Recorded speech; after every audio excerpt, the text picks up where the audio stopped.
Good afternoon, ladies and gentlemen. We will not enjoy security without development. We will not enjoy development without security. And we will not enjoy either without respect for human rights. Those are the words of former UN Secretary General Kofi Annan. With that in mind, let me start my presentation titled Implementation of ICCPR in Sri Lanka, Impediments and Prospects, based on the research paper co-authored by myself and Ms. B.K.M. Jayasekara.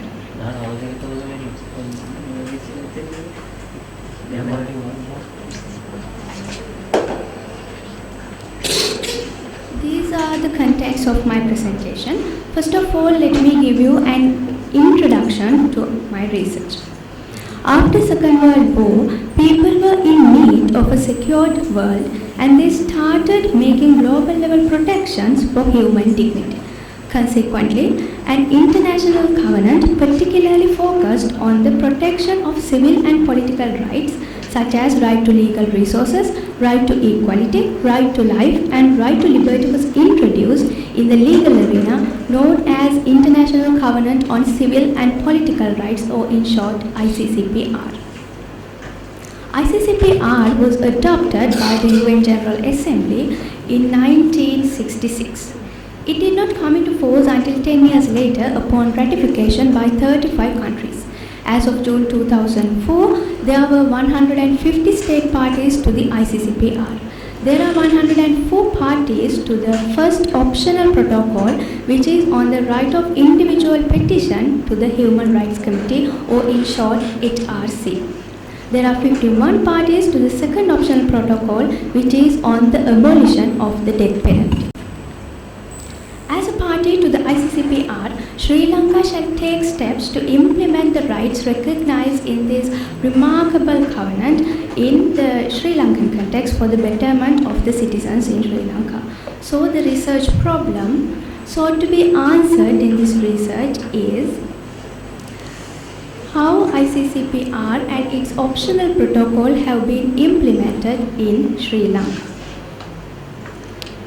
The research objective is to analyze the role of ICCPR and the Human Rights Committee in the Sri Lankan context and to examine political interference occasioned in the process of implementing ICCPR. For the purpose of carrying out this research, traditional black letter approach of research was used. Now let me explain you the political agenda for the implementation of ICCPR in the Sri Lankan context. ICCPR was adopted by the member states in the United Nations to protect the rights of the people of each country patently against dreadful governance. But still, some governments, after having ratified the ICCPR and optional protocol in 1976 and the second optional protocol in 1991, are continuing to deprive the people of the protections given by the ICCPR and its protocols. Sri Lanka acceded to the ICCPR in 1980 and to its first optional protocol regarding individual complaints mechanism in 1997. Accession to the ICCPR in 1980 appears to be a part of the political agenda of the then president rather than an honest attempt to uphold the international obligations. And maybe for this reason, the rights recognized in the ICCPR were not implemented through an enabling statute. Following Black July in 1983, Sixth Amendment to the Constitution of Sri Lanka was introduced, but that amendment also failed to implement ICCPR. It was confined only to the public and national security. It constitutes a clear infringement of Sri Lanka's obligations under ICCPR and violates the government's duty to protect the rights of any person to express his or her political views and engage in political debates, which includes ICCPR. The 1990 government published proposed amendments to the Fundamental Rights chapter of the Constitution. It was appeared to broaden the scope of the constitutional protection of fundamental rights. The proposed amendment was not put before the Parliament and did not become legal. The People's Alliance government that came into power in 1994 gave the hope that significant reforms affecting freedom of expression will be implemented, but they were also indolent to implement the ICCPR. After that, there were many governments came into power, but none of them implemented ICCPR in the Sri Lankan context. Now I will explain the position taken by the judiciary in Sri Lanka with regard to ICCPR. In the case Joseph Pereira versus Attorney General, Chief Justice Sarvananda indirectly expressed the desire of the Supreme Court to use ICCPR. In 2006, significant Supreme Court decision Nallaratnam Singarasa versus Attorney General was delivered by the then Chief Justice Saratyan Silva. In this case, the petitioner was indicted in High Court in Sri Lanka under Emergency Regulations and the Prevention of Terrorism Temporary Provisions Act number 48 of 1979 as amended. Petitioner was not satisfied with the High Court judgment and he appealed to the Court of Appeal and then to the Supreme Court of Sri Lanka. Unsatisfied with both the decisions, he then went to the Human Rights Committee in Geneva, which was established under ICCPR, and obtained a decision against the Supreme Court decision.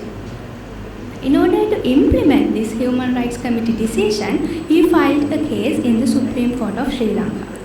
Analyzing the articles of the Constitution in Sri Lanka, particularly Article 33, which contains President's powers, Court emphasized that even though Sri Lanka had acceded the international convention, it cannot be implemented without an enabling statute.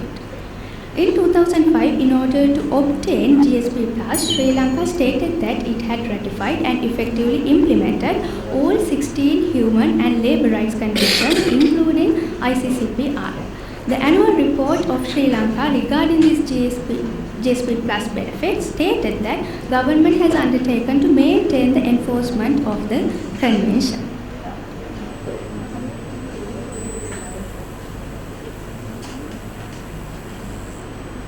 I'm sorry.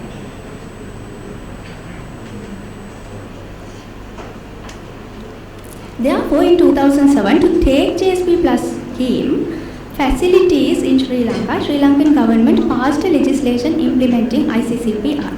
This legislation is known as the International Covenant on Civil and Political Rights, or ICCPR Act number 56 of 2007. It has only 11 sections and some of the derogable rights are restricted by law for specific purposes including national security, racial and religious harmony and the national economy. Now let me move towards the conclusion and recommendations. 167 countries are parties to the International Covenant on Civil and Political Rights. 67 states have signed, ratified, acceded and succeeded in the domestic level. Another 5 states have signed but not yet ratified this International Covenant on Civil and Political Rights. In Australia, the covenant is not enforceable, but the Australian Human Rights Commission is observing to enact the ICCPR. On the other hand, New Zealand also not incorporated the ICCPR into law. But in New Zealand, Bill of Rights Act in 1990 is giving effect to the ICCPR. United States Senate ratified ICCPR in 1992 with 5 reservations. ICCPR has been ratified by most of the South Asian countries. Pakistan also ratified ICCPR recently, and Bhutan still not has ratified the ICCPR. All the South Asian countries are dualist countries, and still some South Asian countries have not implemented the ICCPR in the domestic level with enabling statute. Only Nepal has ratified the second optional protocol to the ICCPR aimed at the abolition of the death penalty. However, Sri Lanka also tried to stay without implementing ICCPR from 1980 to 2007 on the falsified ground that ICCPR rights are included in the Fundamental Rights chapter in Sri Lanka. In actual practice, ICCPR is not enforceable in Sri Lanka as elaborated in the case of Nalaratnam Singharasa versus Attorney General. Therefore, finally it can be concluded that the implementation of the International Covenant on Civil and Political Rights is very low in the global level, in the South Asian level and in the Sri Lankan level.